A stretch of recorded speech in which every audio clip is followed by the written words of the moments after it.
Parents sold my car for golden child sister as a compensation for her divorce. So, I guess I should start by saying that this whole mess happened because I just wanted to visit my parents. I hadn't seen them in a few months, and honestly, I thought everything was fine between us. You know, normal stuff, just busy with life. Plus, my dad had been complaining about his heart acting up again, which is always their go-to reason for getting me to drive down. Like, hey, your dad's not doing great. You should come see us before something happens. Classic. So, being the good daughter that I am, I figured I'd make the 6-hour drive to see them. Now, here's where things get tricky. My boyfriend, Patricia, had just bought this shiny new SUV. He's been saving up for it for like 2 years, and he was super proud of it. You know the type of car that looks so good that you feel like a celebrity driving it? That's his car. He's had it for a couple of months, and he lets me drive it sometimes because I had to put my old car in the shop. Some stupid thing with the engine I don't really get. Anyway, I asked Patricia if I could take his car for the weekend trip to my parents, and he was cool with it. So I get to my parents' house, and everything's pretty normal at first. We're catching up, talking about the usual stuff, how my job's going, how life's been since Patricia moved in with me last month. And of course, they ask about the car, because it's hard not to notice how fancy it looks sitting in their driveway. I didn't think much of it when they asked whose car it was, so I just casually said, "Yeah, it's mine," which in hindsight was the dumbest thing I've ever said. But honestly, why would it matter, right? I mean, we're family. It's just a car. Fast forward to day 4 of my visit. I decided to meet up with a friend for lunch, one of those old high school friends who you only talk to a couple of times a year but still feel close to. So, I'm out for a few hours, and when I come back to my parents' house, I notice something weird right away. The car's gone. At first, I thought maybe my dad took it for a spin, which seemed kind of unlikely because his health isn't the best. But whatever, I didn't panic right away. So I go inside and ask, "Hey, where's the car?" My mom's just standing there in the kitchen, super casual, like nothing's wrong, and she's like, "Oh, we sold it." I'm sorry, what? For a second, I thought she was joking. Like, who sells someone's car without asking them? Especially not your daughter's car, right? So I laughed, like, "No, seriously, where's the car?" But she wasn't laughing. She was dead serious. "We sold it," she said again, as if it was the most normal thing in the world. I remember just staring at her, waiting for her to say it was a prank or something. But then my dad came in and backed her up, saying they got a pretty good price for it. I think I blacked out for a second, because it took me a minute to understand what was happening. They had sold Patricia's car. My boyfriend's brand new SUV that he saved for years to buy. They sold it. Just like that. When I finally started processing it, I was like, "What the hell do you mean you sold it? It's not even yours." And then my dad goes, "Well, you said it was yours, so we figured it was okay." I couldn't even form words like, who does that? Who sells a car without even checking if it's, legally theirs to sell? They start explaining how they took pictures of the car, sent them to some friends, and found a buyer who was willing to pay a lot for it. I asked them how much they got, and they said, "Oh, we gave the money to your sister. She needed a break after the divorce." At this point, my brain was short-circuiting. My sister? The same sister who has barely spoken to me in years? The same sister who lives out of state and never even bothers to visit unless she needs something? They sold the car to fund her vacation because she needed a break. I was livid. I started yelling at them, asking what the hell they were thinking. And you know what they said? "Well, you're doing well for yourself. You can buy another one. But your sister? She really needed this." I couldn't believe what I was hearing. They sold Patricia's car to give my sister a vacation and some jewelry, or whatever else they bought with the money. And they really thought that was okay because I was doing well. I told them they screwed up big time. Like, they had no idea what kind of trouble they were in. But instead of apologizing, they turned it around on me. My mom goes, "Well, if you'd just been honest and told us it wasn't your car, we wouldn't have sold it. This is really your fault for not telling us the truth." My fault? My fault? They were acting like I was the one who messed up. Like, I was the bad guy for not giving them all the details about the car. I mean, sure, I shouldn't have lied and said it was mine. But come on, who sells a car without even asking first? And then they had the nerve to say, I should have been honest because family doesn't lie to each other. At this point, I was shaking. I called Patricia right there in front of them and told him everything. My parents just stood there looking horrified as I explained to him that his car was gone. Patricia was pissed, of course, but he tried to stay calm. He told me he'd handle it, but there was no way he wasn't pressing charges. And honestly, I agreed. I told my parents that if they didn't get the car back, Patricia was going to sue them, and I was going to help him. They started panicking, telling me not to do anything drastic. My mom was crying, saying, You wouldn't hurt your own parents, would you? We're family! But at that point, I didn't care. They sold a car that wasn't even mine to sell. They betrayed me, betrayed Patricia, and acted like they were the victims. I left their house that day, completely numb, knowing things were never going to be the same. After I left my parents' house that day, I knew things were about to get messy. I was so angry. But it wasn't just about the car anymore. It was about the fact that my parents couldn't see how wrong what they did was. And on top of that, they had the audacity to blame me for their screw-up, like I was the one who made this whole thing happen. But anyway, I didn't have time to sit around and stew in my anger. I had to figure out what to do next. Patricia was understandably pissed, and the more I thought about it, the worse I felt for him. He had worked so hard to save up for that car. He deserved better than having his car sold off without even knowing it. It was like everything was happening in slow motion, and I was stuck in this nightmare of a situation I couldn't control. First things first, I called my parents and told them to get the car back. I didn't care what they had to do. Call the buyer, offer them more money, whatever it took. They had no choice. But of course, they started in with the excuses. My dad was all, "Oh, we already gave your sister the money and we don't want to upset her." Are you serious? I don't know what my sister's deal is, but she always somehow gets away with everything. It's like my parents have a permanent blind spot when it comes to her. The second she says she's upset or needs something, they're ready to bend over backward to make sure she's happy. But me? I'm just supposed to be the responsible one who has to understand everyone else's problems. This time, though, I wasn't going to let them get away with it. I told them straight up that if they didn't get the car back, Patricia was going to press charges. And honestly, I'd be right there with him, backing him up all the way. And that's when my mom went into full panic mode. She started begging me, saying, "You wouldn't do that to your own family, would you?" It was like she was trying to guilt trip me into dropping everything. But I wasn't having it. I mean, they weren't even sorry for what they did. They were just sorry they got caught. And of course, instead of admitting they screwed up, my dad started blaming me again. He was like, "If you had just told us the car wasn't yours, none of this would have happened. You should have been honest with us from the start." I wanted to scream. Like, how is this my fault? They sold a car without asking and somehow that's on me? I told him straight up. This isn't about me lying. It's about you thinking it's okay to sell something that isn't yours. That's not normal. But he just shook his head like I was the one who didn't get it. "We did this for your sister. She needed the help." That's when I realized something. My parents weren't going to fix this. They weren't going to apologize. They were just going to dig their heels in and pretend they were in the right because they did it for family. As if that somehow makes it okay to screw me over. After that call, I sat in the hotel room with Patricia, going over everything that had happened. He was trying to stay calm, but I could see he was just as upset as I was. And he had every right to be. I mean, this was his car we were talking about. I was just caught in the middle of it. But he was the one who had to deal with the fact that his car had been sold without his permission.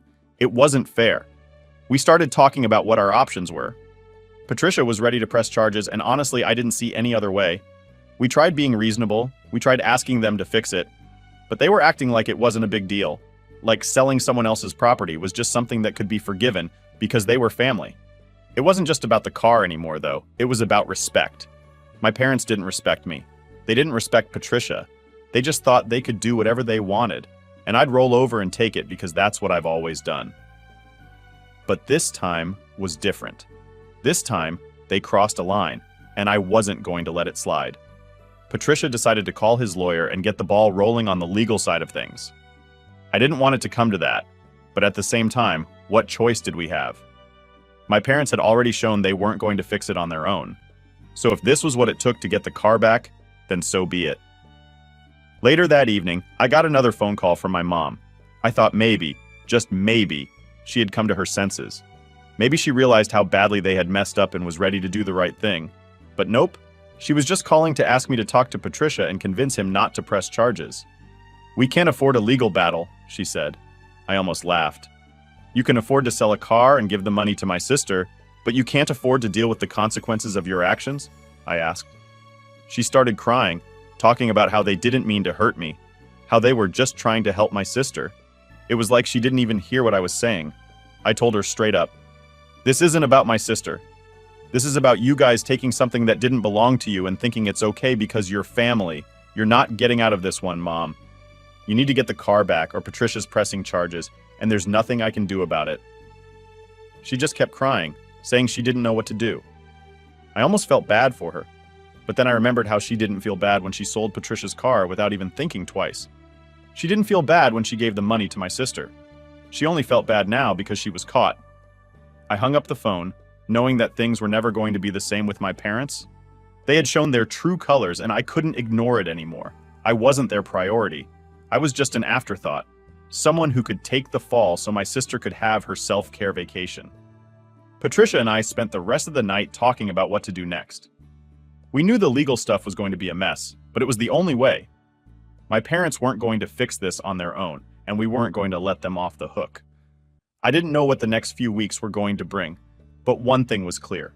Things between me and my parents would never be the same again. Update 1. After the phone call with my mom, Patricia and I knew we were past the point of no return. The way my parents had brushed off the whole situation made it clear they weren't going to make this easy. And honestly, at that point, I didn't want easy. I wanted fair. I wanted them to take responsibility for what they did. Patricia and I decided to drive back to my parents' house to try one last time to talk some sense into them. Not for them, though. This was for me. I needed to look them in the eyes and make sure they understood the mess they'd caused. Plus, I had a feeling they were probably sitting there, hoping I'd just drop it and go away. I wasn't about to let that happen. When we pulled into the driveway, my heart was pounding. Patricia parked the SUV and we sat there for a minute, not saying anything.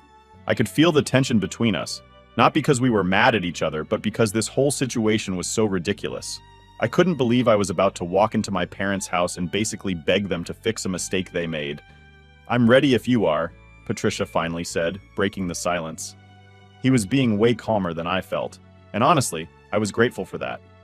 I don't know if I could have handled this without him backing me up. We got out and rang the doorbell. My dad answered, and as soon as he saw us, I could tell he wasn't expecting me to be there for this. He looked me up and down like I was supposed to apologize or something, like I had done something wrong. "You back to talk some sense into your boyfriend?" he asked, not even looking at Patricia. The tone in his voice, condescending, like he was in control, was enough to set me off. But I held back, because this wasn't about fighting. Not yet, anyway. "No, we're here to talk about the car," I said, trying to keep my voice steady. I wasn't here to play games. "You've already caused enough problems," he said, stepping aside to let us in, but not before throwing one more comment out there. "Maybe you should have thought about all this before you lied to us." I could feel Patricia stiffen next to me, but I squeezed his hand to remind him to stay calm. We weren't going to get anywhere by yelling. We walked into the living room, and my mom was sitting on the couch, looking all nervous like she had been crying. My guess was she'd spent the last hour trying to convince herself they were the victims here. She didn't even say hello. She just looked at us like we were bringing bad news into her house, instead of coming to fix the mess she helped create. "Mom, Dad, we need to talk." "Seriously," I started, sitting down across from them. Patricia stayed standing, his arms crossed, clearly not interested in wasting time. "We've already explained everything," my mom said softly, trying to act like the wounded party. "What more do you want us to say?" "We want the car back," Patricia cut in, his voice firm. "You sold something that didn't belong to you. You can't just shrug and say it's fine because it's family. You need to fix this." My dad rolled his eyes, which pissed me off immediately. "We're trying to fix it, but we already gave the money to your sister, and we don't want to take that away from her. You know how hard things have been for her." The fact that they kept bringing my sister into this was starting to get on my nerves. She wasn't the one who messed up. They were. But they kept acting like they couldn't take responsibility because it would hurt her feelings. I wasn't going to let them keep hiding behind her like some kind of shield. "I don't care about her vacation," I snapped. "This isn't about her. This is about the car. You need to get it back." My dad crossed his arms, looking all annoyed. "You're being unreasonable. It's not like you can't afford another one. You're doing well, aren't you?" I couldn't believe it. Doing well? That's what this was about? They thought because I wasn't struggling financially, it was okay to just steal something from me? I felt my face getting hot, and I knew I was about to lose it. "That's not the point," I yelled, standing up. "This is about respect. You took something that wasn't yours and sold it without even thinking about what it meant to me or Patricia. You don't get to decide what I can or can't afford. You don't get to make that call." My mom started crying again, of course. "We didn't mean to hurt you. We were just trying to help your sister. She's had such a hard time, and you've always been so independent. We thought you'd understand." Understand what? That you thought it was okay to lie to me and steal from Patricia? Because that's what you did. You didn't sell my car, you sold his car, and you didn't even ask. At this point, Patricia finally spoke up again. Look, this doesn't have to get ugly. We just want the car back. Get in touch with the guy you sold it to, offer him the money, and we'll move on. But if you don't, I will press charges. And I don't want to do that, but I will. My dad stood up, clearly pissed off. You think you can just come into my house and make demands? Who do you think you are?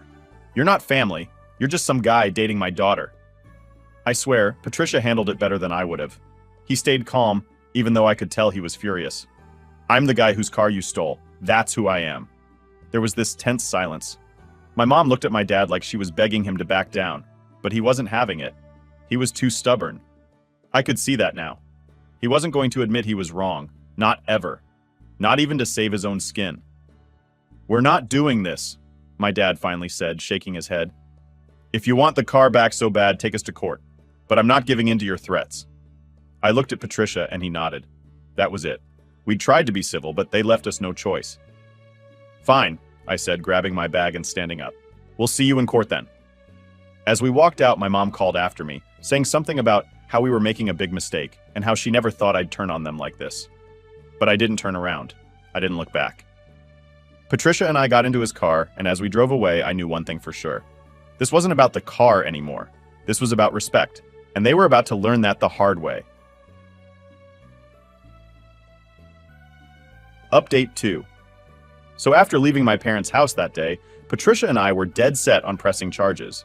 We tried to be civil, to give them a chance to fix things, but they blew it.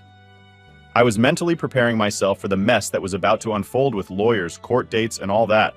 But just when I thought things couldn't get worse, I got a call from someone I really didn't expect to hear from, my sister. Now, a little backstory on my sister. We haven't been close for years. She lives out of state, rarely visits, and honestly, we're more like acquaintances than siblings at this point. She's the golden child in my parents' eyes, and I've just learned to live with it. But her calling me now? That was weird. I hadn't even spoken to her since this whole car situation blew up. At first, I ignored the call. I was already drained from everything that had happened, and I didn't feel like getting into more family drama. But she kept calling, over and over, until finally I answered just to get it over with. Hey, I said, trying to keep my voice neutral.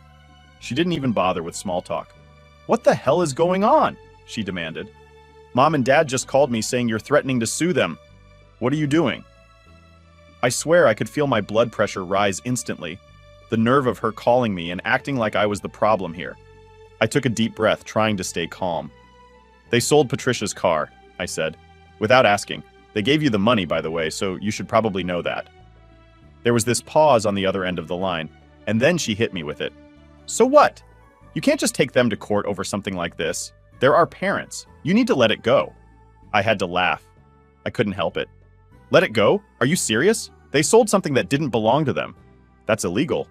This isn't just some misunderstanding, like they want you to think. She got defensive right away. They were just trying to help me out. I've been going through a lot and they didn't want to use their own savings. What's the big deal? It's just a car. That's when I lost it. It's not just a car. It's about them not respecting me or Patricia. They think they can do whatever they want, and we're just supposed to smile and nod because it's family. But this time they crossed the line. She was quiet for a second, and I could tell she didn't really care about what I was saying. She just wanted me to stop causing trouble for our parents. Then she tried to guilt trip me. You've always had it easier, she said, like that was supposed to mean something to me. You've got a good job, a good boyfriend. You don't need the money like I do. Mom and Dad thought you'd understand. I was done. You think this is about money? It's about them stealing from Patricia and then blaming me for it.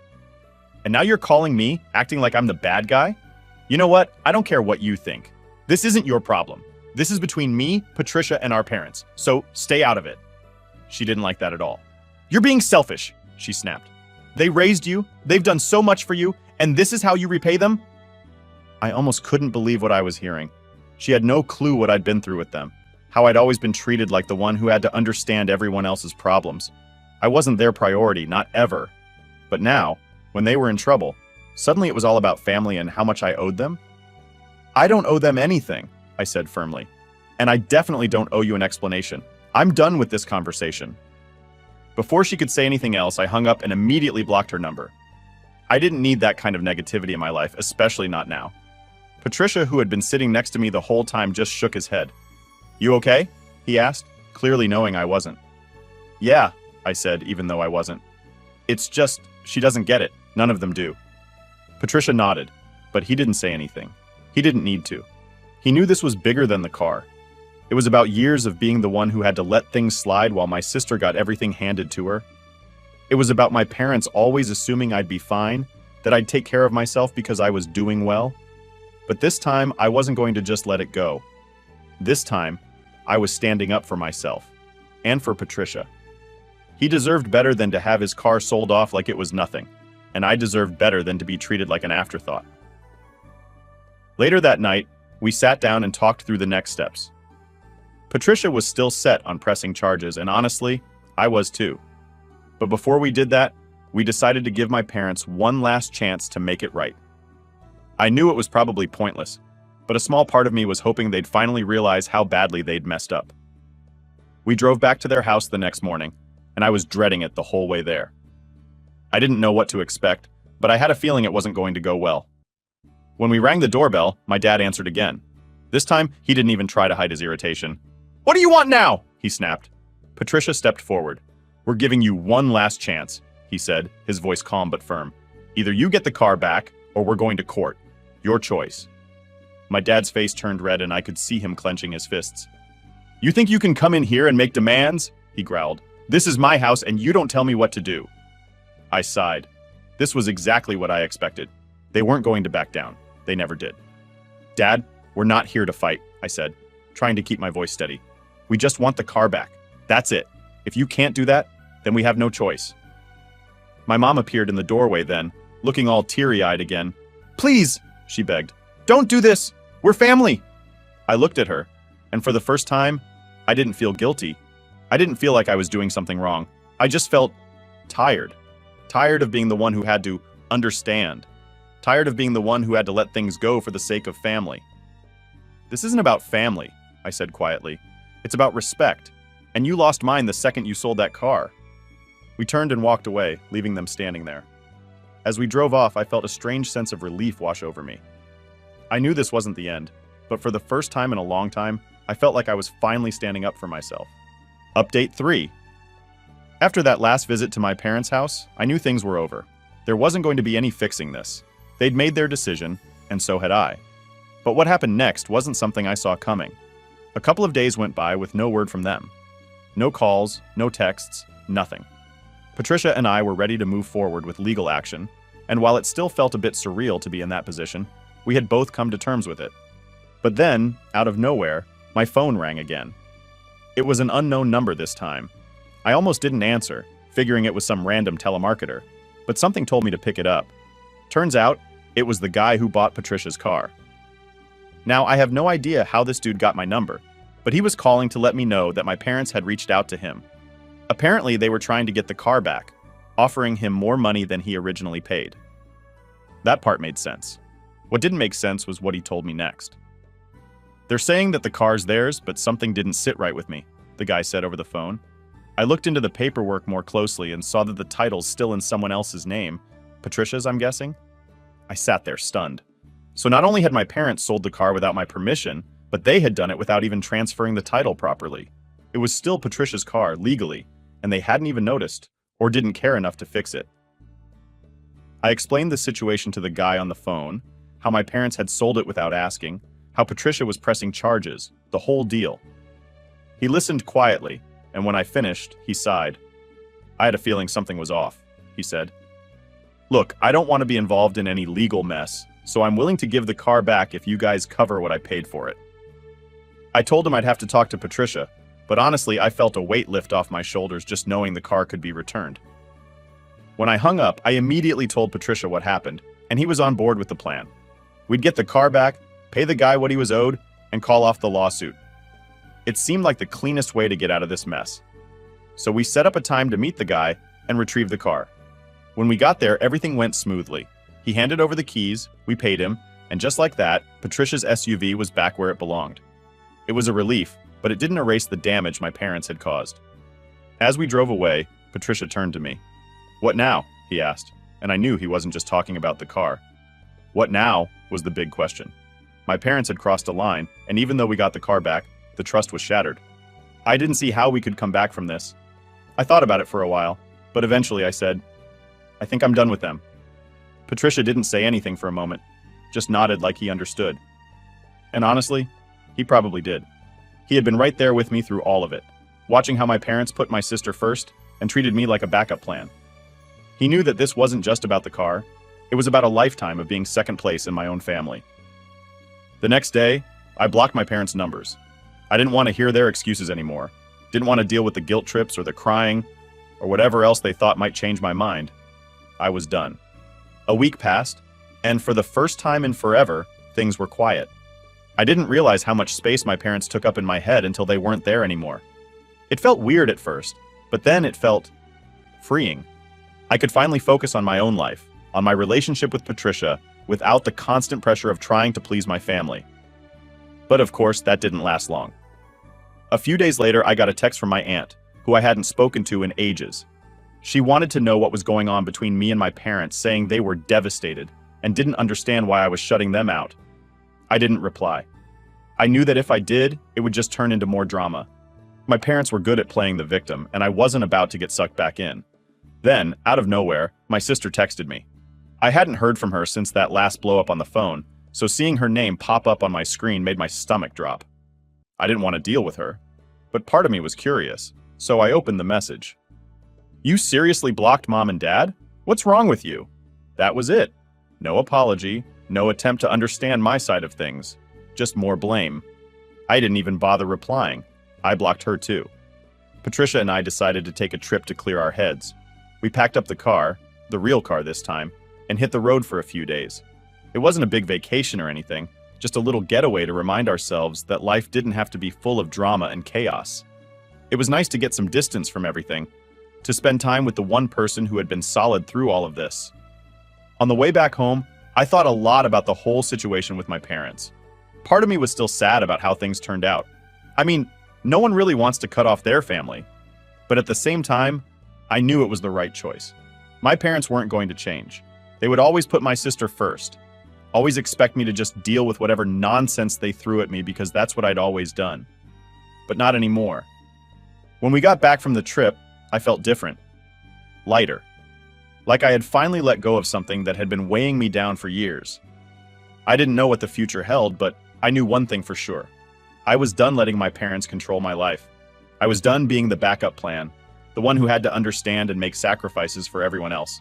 And honestly, it felt pretty damn good.